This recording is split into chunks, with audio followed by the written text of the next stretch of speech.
And this one is this girl. This is Jen. This was like, I fired it and it came out red. The camera misfired. But if there's any, is there any scopes in here? Somewhere in here there's some scopes. There is colour information. There's a bit of green and a bit of blue and there's a lot of red, obviously. So, I mean, let's see what we can do. Let's see what we can do. White balance. Can I do it by temperature? Let's see if we can knock that red out. Anyway, let's just see if that's what that slide to do. Look at that. It's got something back. There we go.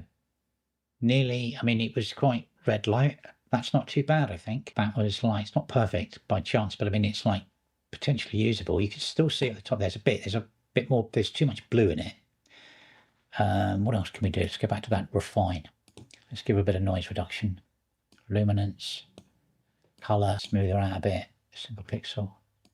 I mean, this would never be like a perfect photograph, but I mean, at least it's sort of usable in a very abstract kind of way.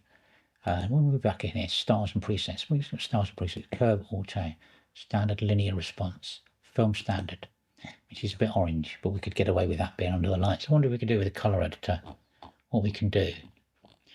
So maybe if I set the white balance off of that, it's going to be a bit orange, and that's gone green.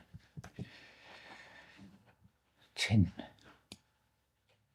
Oh, yeah, so I don't know, very rapid correction and got, I mean, it's not really usable, but it's much better. What does that do? Masks and layers, people.